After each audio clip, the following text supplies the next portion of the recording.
کیا پاکستان کی فوج نے پاکستانی عوام کی حفاظت کرنے سے انکار کر دیا ہے اور کہا ہے کہ اپنی اپنی حفاظت کی ذمہ داری لے لو؟ رانا ثناء اللہ کے ایک بیان نے دوستو پاکستانی عوام کو شدید غصے میں مبتلا کر دیا ہے، کیونکہ اچکزئی نے الزام لگائے تھے کہ ادارے کے اندر اور کچھ میٹنگز میں یہ باتیں ہو رہی ہیں کہ بلوچستان اور خیبر پختونخوا میں لشکر بنانے کی تیاریاں ہو رہی ہیں۔ ان لشکروں کو جو ہے وہ کہا جائے گا کہ آپ ان سے لڑو، یعنی کہ وہی جو پہلے دہشت گرد خود بناؤ اور اس کے بعد جب وہ اپنے خلاف ہو جائیں تو ان کو دہشت گرد ڈکلیئر کر دو کہ یہ تو ہیں ہی دہشت گرد، اور پھر ان کے خلاف لڑتے رہو اور پھر اپنے جوان جو ہیں وہ شہید کرواتے رہو۔ تو یہ پالیسی اب دوبارہ سے دوستو اپنانے جا رہی ہے پاکستان کی ریاست، پاکستان کی حکومت۔ اب جب اچکزئی نے اس کو دوستو ڈسکلوز کیا، ان کا چہرہ بے نقاب کیا، تو اس پر رانا ثناء اللہ اس کو ڈیفینڈ کرنے سامنے آ گئے ہیں۔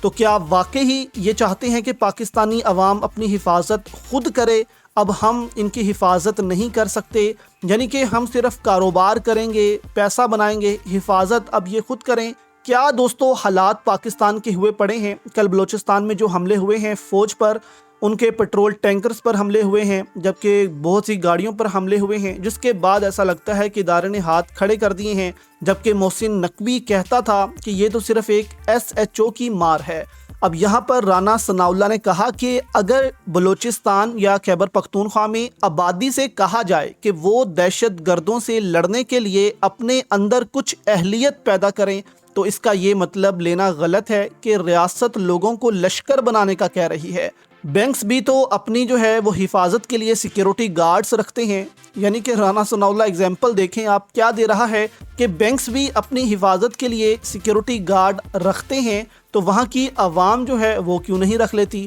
یعنی کہ پاکستان کی عوام اپنی آرمی کو ٹیکس دیتی ہے، پاکستانی عوام کی سیکیورٹی کی ذمہ داری ہماری فوج کی بنتی ہے، حکومت کی بنتی ہے، ریاست کی بنتی ہے، کیونکہ ہم ان کو ٹیکس دیتے ہیں، پیسہ دیتے ہیں۔ ٹھیک اسی طرح جس طرح ایک بینک جو ہے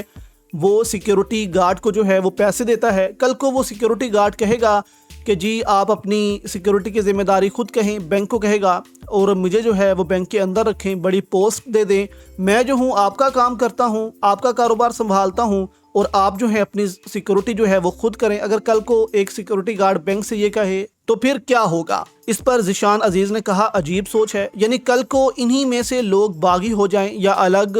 ہو کر ایک گروپ بنا لیں، پھر ان سے لڑنے کے لیے مزید لشکر بنائیں، یا اور لوگ اسلحہ لے کر نکل پڑیں، اور پھر کہا جائے گا کہ یہ تو آپ کے اپنے لوگ ہیں۔ جبکہ اوریہ مقبول جان نے کہا کہ ازل سے ریاست کے قیام کے بنیادی مقصد دو تھے، انصاف اور امن عامہ، یہ دونوں عوام خود نہیں کر سکتے، اس کے لیے ایک ایسی ریاستی ادارے کی ضرورت ہوتی ہے جو غیر جانبدار ہو۔ آپ عوام کو بندوق تو اٹھانے کو کہہ رہے ہیں، لیکن اگر لوگ اپنے دشمن کو دہشت گرد کہہ کر مارنا شروع ہو گئے تو پھر کیا کرو گے؟ جہالت کی کوئی حد نہیں۔ تو یہاں سے دوستو آپ اندازہ لگائیں کہ کیا ہمارے ادارے اب ہماری سیکیورٹی کی ذمہ داری بھی نہیں لے رہے؟ اوریہ مقبول جان نے کہا کہ اگر وہاں پر ہتھیار ہم نے اب فراہم کرنا دوبارہ سے شروع کر دیے تو یہ بالکل تباہی ہوگی پاکستان کے لیے۔